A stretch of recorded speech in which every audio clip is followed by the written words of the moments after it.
2월 20일 목요일입니다. 사도행전 22장 30절부터 23장 11절까지의 말씀입니다. 이튿날 천부장은 유대인들이 무슨 일로 그를 고발하는지 진상을 알고자 하여 그 결박을 풀고 명하여 제사장들과 온 공회를 모으고 바울을 데리고 내려가서 그들 앞에 세우니라. 바울이 공회를 주목하여 이르되, 여러분 형제들아, 오늘까지 나는 범사의 양심을 따라 하나님을 섬겼노라 하거늘 대제사장 아나니아가 바울 곁에 서 있는 사람들에게 그 입을 치라 명하니, 바울이 이르되, 회칠한다며 하나님이 너를 치시리로다. 네가 나를 율법대로 심판한다고 앉아서 율법을 어기고 나를 치라 하느냐 하니, 곁에 선 사람들이 말하되, 하나님의 대제사장을 네가 욕하느냐? 바울이 이르되, 형제들아, 나는 그가 대제사장인 줄을 알지 못하였노라. 기록하였으되 너의 백성의 관리를 비방하지 말라 하였느니라 하더라. 바울이 그중 일부는 사두개인이요 다른 일부는 바리새인인 줄 알고 공회에 외쳐 이르되, 여러분 형제들아, 나는 바리새인이요 또 바리새인의 아들이라. 죽은 자의 소망 곧 부활로 말미암아 내가 신분을 받노라. 그 말은 한즉 바리새인들과 사두개인 사이에 다툼이 생겨 무리가 나누어지니, 이는 사두개인은 부활도 없고 천사도 없고 영도 없다 하고 바리새인은 다 있다 함이라. 크게 떠들세 바리새인 편에서 몇 서기관이 일어나 다투어 이르되, 우리가 이 사람을 보니 악한 것이 없도다. 혹 영이나 혹 천사가 그에게 말하였으면 어찌하겠느냐 하여 큰 분쟁이 생기니, 천부장은 바울이 그들에게 찢겨질까 하여 군인을 명하여 내려가 무리 가운데 빼앗아 가지고 영내로 들어가라 하니라. 그날 밤에 주께서 바울 곁에 서서 이르시되, 담대하라. 네가 예루살렘에서 나의 일을 증언한 것 같이 로마에서도 증언하여라 하리라 하시니라. 기도하겠습니다. 우리들의 생명의 주인 되시는 아버지 하나님, 오늘도 우리에게 귀한 하루에 생명을 주심에 감사를 드립니다. 이 귀한 날의 첫 시간에 주님 주시는 말씀 앞에 엎드립니다. 주님, 이 귀한 말씀이 오늘 하루를 살아내는 힘과 능력과 용기가 되게 하여 주옵소서. 예수 귀하신 이름으로 기도하옵나이다. 아멘.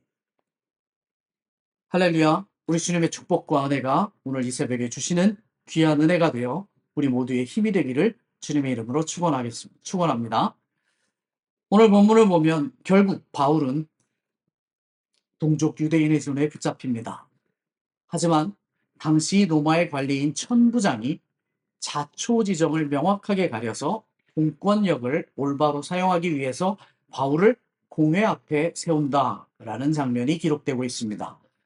30절에 그 상황이 정확하게 기록되어 있습니다. 이에 바울은 공회 앞에서 자신을 변호하는데 그 내용이 23장 1절에 잘 기록되어 있습니다. 바울은 자신을 이렇게 소개하면서 변호를 시작합니다. 제가 읽어드리겠습니다. 나는 범사의 양심을 따라 하나님을 섬겼다라고 1절에서 기록하고 있습니다. 이 말을 들은 대제사장 아나니아는 바울의 입을 쳐라 라고 2절에서 말하고 있습니다. 대제사장의 엄한 꾸중에도 바울의 기세는 전혀 죽지 않습니다. 바울은 곧이어 대제사장에게 회칠한 담이다 라고 반격하면서 오히려 하나님께서 너를 치실 것이다 라고 목소리를 더 높이고 있습니다. 대제사장이라고 하면 당시 이스라엘의 최고 권력층에 속한 사람 중 하나입니다. 존엄이라고 표현해도 부족하지 않을 정도의 절대 권력층입니다. 그런데 바울은 그 존엄한 대제사장 앞에서도 기가 죽지 않습니다. 오히려 당당하게 나는 범사의 양심을 따라 하나님을 섬긴 것 말고는 아무 잘못이 없다, 이렇게 외칩니다. 공회에 모인 군중들은 이제 저렇게 얘기한 바울은 곧 끝장이 나든지 큰 일을 겪겠구나 라고 하면서 생각하는 찰나에 의외의 사건이 벌어집니다. 사두개인들과 바리새인들 사이에 큰 분쟁이 일어났다라고 10절은 말하고 있습니다. 당시 공회에 모였다 공회라고 하면 공회라는 것이 이스라엘의 전체를 대표하는 최고 의결기관을 의미합니다. 그러므로 당시 공회에 모인 사람들은 이스라엘 지역에서 전부 한 힘 한다는 네로라하고 얘기할 수 있는 유대인들이었습니다. 그들 중 일부는 사두개인들이었고 또 다른 일부는 바리새인이었다라고 6절은 말하고 있습니다. 시종일관 당당함과 품위를 잃지 않았던 바울이 나도 바리새인이다라고 밝히자 그곳에 있던 바리새인들과 사두개인 사이에 큰 분쟁, 즉 패싸움이 일어났다라고 오늘 성경은 말하고 있습니다. 그날 공회에서 일어난 양쪽의 대립은 바울이 시작한 것이 맞습니다. 하지만 바리새인들과 사두개인들의 싸움은 그날 처음 일어난 것이 아닙니다. 하루 이틀 일이 아니었습니다. 세 가지 측면에서 바리새인들과 사두개인들은 부딪히고 있었는데 첫 번째로 부활, 두 번째로 천사, 그리고 세 번째로 영. 이 세 가지에 관해서 양쪽은 완전히 다른 입장을 고수하고 있었습니다. 바리새인들은 세 가지 모두 부활, 천사, 영 모두 있다라고 주장한 반면 사두개인들은 이 세 가지가 아무것도 없다라고 주장하고 있었습니다. 양쪽의 대립은 수십 년간 계속 이루어진 한치의 양보도 없는 싸움이었습니다. 자, 이제 이 상황을 조금 분석해 보도록 하겠습니다. 그날 공회에 모인 모든 이들은 바울의 처벌을 원하고 있었습니다. 사두개인이건 바리새인이건 상관없이 모두가 다 바울의 처벌을 원하고 있었습니다. 만약 로마의 관리였던 이 천부장이 바울을 공회 앞에 세우지 않았더라면 바울을 잡았던 유대인들은 아무도 모르게 바울을 죽였을지도 모릅니다. 간단하게 말하자면 그날에 모인 유대인들은 오로지 바울 한 명을 죽이기 위해서 모인 사람들이었습니다. 그런데 바울이 변론을 하자마자 갑자기 사람들이 두 패로 갈라져서 싸움을 했다라고 7절부터 10절에 기록되어 있습니다. 그렇다면 바울의 말은 그 말 속에는 사람을 홀리는 힘이라도 있었던 걸까요? 그렇지 않으면 바울이 공회에 모인 모든 사람들에게 집단 최면이라도 걸어서 서로 싸움을 붙였을까요? 그렇지 않습니다. 사실 바울은 딱 두 문장만 강조해서 말한 것밖에 없습니다.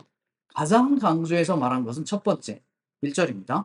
나는 범사에 양심을 따라 하나님을 섬겼다 라고 하는 그 문장. 그리고 또 하나는 6절에 나는 바리새인이다. 이 두 가지 문장만 강조해서 얘기했을 뿐입니다. 그런데 이 말을 들은 사람들이 반으로 갈라져서 서로 자기들끼리 싸우는 상황이 되었다라고 오늘 성경은 우리에게 얘기하고 있습니다. 그 싸움 속에는 존엄한 대제사장이나 죽여야 할 바울은 온데간데 없습니다. 그저 오래된 숙적을 물리쳐야만 한다라는 막싸움꾼들만 존재하는 아수라장이 되고 맙니다. 그래서 이 혼란을 본 천부장은 바울을 피신시켜야 되겠다라고 10절에 기록하고 있습니다. 그래서 오늘의 말씀은 그렇게 마무리되고 있습니다. 11절을 보니까 이런 말씀이 기록되어 있네요. 주께서 바울에게 나타나십니다. 오셔서 말씀하시기를 담대해라. 그리고 그 당당한 증언을 계속해라. 예루살렘에서 한 것처럼 로마에서도 이 증언을 계속해라 라고 그를 응원하고 계십니다. 그 말씀을 잘 들어보니 하나님께서는 미련한 자들의 세상 싸움의 혼란을 통해서 바울을 보호하시고 있는 장면이 그대로 나타나고 있습니다. 이 보호하심의 시작은 사울이 바울이 되었고 그 바울이 한 첫말 나는 범사에 양심을 따라 하나님을 섬겼다. 바로 이 강한 문장, 이 말이 모두의 마음을 헤집어 놓았기 때문에 생긴 일입니다.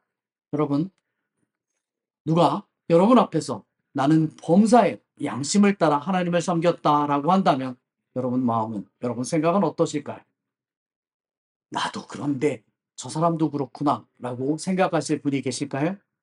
아니면 저 사람은 누군데 감히 저런 말을 함부로 하나 라고 생각하실 분이 계실 수도 있겠습니다. 그리고 정말 저렇게 사는 사람도 있구나 싶어서 나도 저렇게 살았으면 좋겠다라고 부러워할 사람도 있으실 겁니다. 여러분 보세요. 들은 것은 하나입니다. 그런데 그 들은 말에 대한 반응은 제각각입니다. 맞지요? 바로 그것입니다. 사랑하는 성도 여러분, 믿음을 지키며 사는 사람이 당당한 믿음을 가지고 당당하게 내쏟는 말 한마디에는 큰 힘이 있습니다. 짧은 말일지라도 당당하게 외치는 그 한마디에 세상이 흔들리는 법입니다. 오늘 바울의 당당한 자기소개 한마디, 나는 범사에 양심을 따라 하나님을 섬겼다라는 이 말 한마디가 우리 모두의 가슴을 울리는 은혜가 되었으면 좋겠습니다. 그렇게 살아내지 못했던 분에게는 돌이키는 기회가 되고, 그렇게 살아냈던 분에게는 그 삶을 계속 살아낼 수 있는 새로운 힘이 되었으면 좋겠습니다. 그렇게 하실 수만 있다면 미련한 자들의 싸움을 통해 죽음의 위기 앞에 선 바울을 구해내셨던 하나님의 은혜가 오늘 우리의 은혜가 될 줄로 믿으시기를 주님의 이름으로 축원합니다. 기도하시겠습니다. 주님, 우리를 살리시는 하나님, 오늘 우리에게 불의한 세상 앞에서 나는 범사의 양심을 따라 하나님을 섬기는 사람이다 라고 외칠 용기를 허락하여 주시옵소서. 그렇게 당당하게 외치는 그 한마디가 세상을 흔들고 사람들의 마음을 흔들어서 하나님을 믿는 자로 돌아올 기회를 허락하여 주옵소서. 감사를 드리며 예수 귀하신 이름으로 간절히 기도 올리옵나이다. 아멘.